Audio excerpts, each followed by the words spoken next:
Please welcome your commencement speaker, Dr. Yeleti.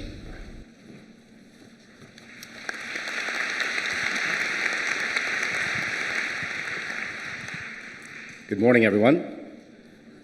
Board of Trustees, President Elsner, Vice President Chasey, Dean Wright, Provost, Silva, faculty, friends, family, and honored graduates, my deepest gratitude for giving me the privilege of addressing you today. It actually was really, as I was walking down, it was really cool. I was getting these goosebumps just seeing all these individuals next to me. Of course, I was a little anxious because you are the same people that are going to be taking care of me probably in the next decade or so too, but it was pretty cool. So, as I was thinking of what to talk about today, I thought, a great topic would be talking about physicians and how physicians are great leaders. So, I talked to one of my twin daughters, Divya. I said, I'm a little anxious about talking. She said, Dad, don't be anxious. This is going to be the easiest thing you ever do because they really don't care what you say. They just want you to get through it so you get your degree. And so then I talked to my other daughter, Ramya, 27 years old, and when I told her I'm going to talk about physician and leaders, she immediately gave me this look of complete and utter disgust. And unfortunately, I know that too often because she's not too shy about how she feels about things. So she said, these kids don't want to hear about leadership. They want to hear something from your heart, about your heart. Now, of course, I'm a heart doctor, so of course I'm going to talk about. I do need to give a few dad jokes, right? Even though it's Mother's Day, I'm allowed to be a dad to give dad jokes. But anyway, so first of all, I do want to, despite dad jokes, I do want to, again, recognize the mothers today. It is an awesome day to be recognized, obviously.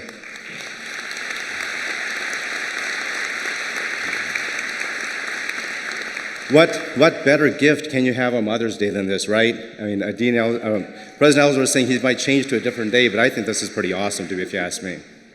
Anyway, so what can I say in the next few minutes that will resonate on being a great healer and a great leader? There's all these doctorates and masters out there. My experience is more as a physician, but I think what I'm going to say should resonate with every one of you that's graduating today. So I was thinking about this, and I recall way back earlier in my career, and I would say this a long time ago, I'm a cardiologist, so I was doing a heart catheterization. It was 2 a.m. There was this large anterior MI, large heart attack that rolled in the middle of the night. I go in, pretty quickly to the cath lab. The patient is in cardiogenic shock. The systolic blood pressure is in the 70s. Patient's having continuous ventricular tachycardia or VT. So they keep on getting shocked constantly. And during that time, I ended up doing this heart catheterization where you put in a catheter into the femoral artery and do the catheterization. As I did the catheterization, I found one of the arteries was occluded. There was a blood clot in it. So I did what I was trained to do, put a stent in it. And I thought the patient would get a little bit better, but the patient wasn't getting better. The patient continued to be doing not well and potentially not going to survive. So 2 a.m, luckily I know one of my colleague cardiologists lives nearby, so I had the staff give him a call, and so I just needed more hands on deck. So we did the procedure, and during the remainder of the procedure, my cardiologist said, what's the dose of heparin? And he asked it to the nurse. And I got this sinking feeling in my stomach at that time. And the reason is that I forgot to order the heparin. Heparin is a blood thinner that you must use when you're having a heart attack, and especially if you're putting in a foreign object like a stent. So the stent wasn't working well because the heparin wasn't on board and the heart attack was continuing. So we finally got the heparin on board. The patient somewhat stabilized. He was on a ventilator, on a balloon pump, and then transferred to the ICU. That obviously, when I had to go to the family, I felt pretty horrific about this, rather significant mistake I made, and the fact that the patient, while he will survive, will have a significantly larger heart attack and have a lot more complications for the rest of his life because of a mistake I did, because of an error I made. Even in the heat of things, I did not do what I was trained to do. After the case was done, I went to talk to the family. In this period of intense shame, I didn't have the courage to tell the family I had forgotten to give the heparin. What I did do was let them know that the patient is going to do okay, had a large heart attack, but he will be fine. What I did not do was give myself any grace or compassion. I failed to recognize that I'm human. And again, I failed to recognize that I'm a human before I'm a physician. Vulnerability is about having the courage to love ourselves even when we risk disappointing others. Shame researcher Brene Brown said, "The courage to love ourselves even when we risk disappointing others." This is going to happen more than once in your life, and it's so important to understand that.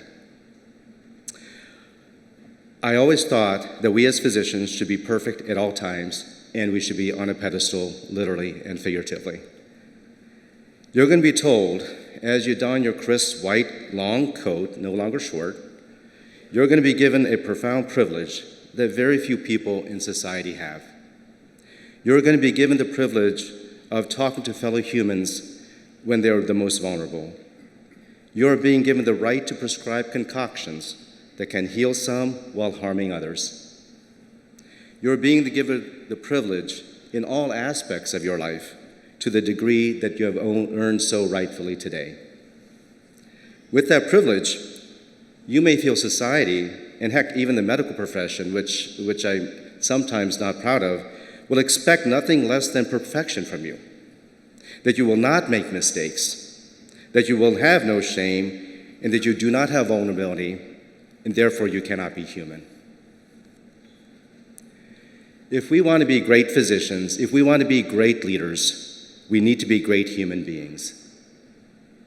Great human beings are authentic. If we are authentic, we stay true to ourselves and can meet others where they are. I always thought I needed to be perfect, and I always had to put others first. That was my duty I was trained to do as a child and in medical school. Being perfect meant always showing up for work, and even when you were sick and never taking a sick day. Being perfect meant coming back to work 2 days after hernia surgery, even though my doctor told me not to go for 10 days. And that did hurt, by the way. Being perfect meant taking my laptop on vacation so I could call my patients with the results of their stress tests or their echoes. Being perfect meant never saying no. It took me more than 2 decades to realize having self-care and self-love is not being selfish, but that it was at the cost of my own emotional health. Even with all the so-called success that I may have had, being in my current position as Chief Physician Executive, overseeing 2,000 doctors, 15 hospitals, being named top doctor in the Indianapolis Monthly by my peers for 15 years in a row, being at a high level in my temple, I still suffered inside as I never took care of myself. I never was being authentic. I had in my mind again that self-care and self-love is selfish. I'm here to tell you that's not true. It took me a long time to realize this, and I hope you realize this early in your career, because it is so vital for the success of your profession, but of life in general. The medical profession hasn't helped with this either. Many of us older folks, when you guys, when the rule passed several decades ago about 80-hour work weeks, we're like, well, what the heck is that? I've done 120 hours, I went to medical school in the snow, uphill both ways, right?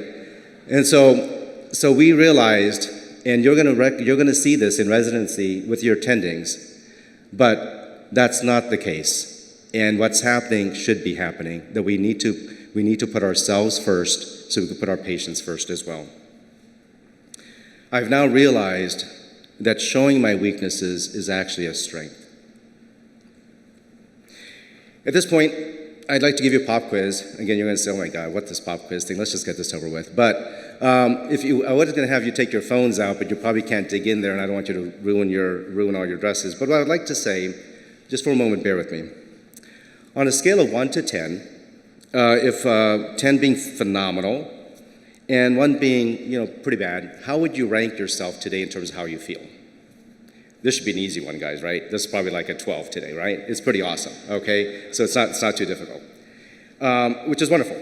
Now, I'm going to ask you 3 questions. And again, what I'd like for you to do, although you can't do it today, we all have phones. We have a calendar in there. In the calendar, you should do this every evening, but write down the answers to these 3 questions. The first one.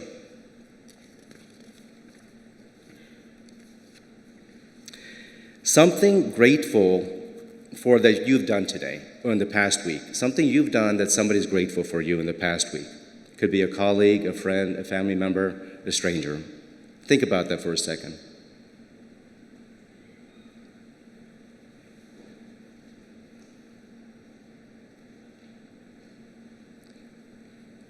Second question. Something grateful that a colleague or a friend or family member has done for you in the past week. And this is a pretty awesome week, so I'm sure that's not too hard to think about that too. But think of for a second, something grateful that somebody you know, somebody you love has done for you in the past week or so.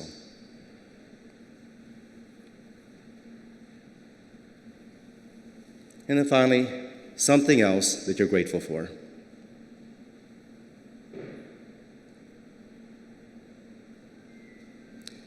See, that wasn't too hard.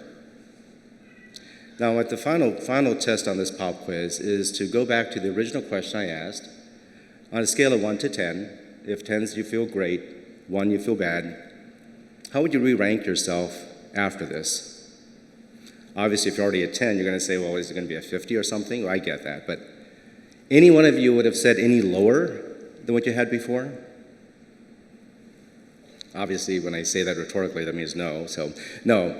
But the point being is just the thought of being grateful makes all the difference in any given moment. Gratitude is what separates privilege from entitlement. Gratitude and grace. That's what brings the joy in living and the joy of medicine. A long time back, I had started a Center for Physician Wellbeing at Community Health Network because I was concerned about this. And this outside consultant had once, I was trying to talk to him, and he asked, what are you trying to accomplish? And I said, I want to bring back the joy of medicine to the physicians. And he said something which struck me. He said, well, Ram, don't use the word joy. And I said, why not? That's what I want. He said, that's too aspirational. They should just be able to go and practice medicine. And obviously, that doesn't make sense to me at all. I want you to be able to enjoy life and enjoy the practice of medicine every single day. And I'm not going to be Pollyanna about it or kumbaya. Every day is not going to be great. I get that. But also, I want to let's just kind of, pause for a second about that as well. There's a recent physician survey that came about at Community Health Network. About 5 years ago, we surveyed doctors, and 40% said that they had a high risk of burnout. 40%, almost 1 in 2. So we started this center, and we resurveyed them, and it's still 40%. There's still 4 out of 10 physicians have signs and symptoms of burnout. And it's multifactorial. What I can tell you, there'll always be frustration in the practice of medicine, in the business of medicine. There's always going to be bureaucracy. There's always going to be frustrations that you can't deal with. But how one handles it is what's important. To again have gratitude and grace is vital. Grace for yourself, so you get grace for others, and most importantly, grace for your patients. In closing, I do have a couple tasks of you. Every night, when you go to sleep, take out your phone, in the calendar, or in the tasks, answer the 3 questions that I just asked you today. And don't forget to do that every night. Even if it means you're on call and you don't have to sleep, at midnight do that. Every single day, write that down. And every morning, intentionally remind yourself to give yourself grace and grace to others. Now, most of you will probably not remember a word I said by tomorrow, much less after residency. I know that. But remember to love yourself when you're tired, after 36 hours of call, 15 plus admissions. Remember to love yourself when you're scared, because you can recall the 36 differential diagnoses of hyponatremia. Remember to love yourself when you're broken, after being shamed for writing the wrong dose of an antibiotic for a child. Remember to love yourself when you're restored. And remember always remember these 3 words. I am enough. I am enough. I am enough. Congratulations, thank you, and Godspeed.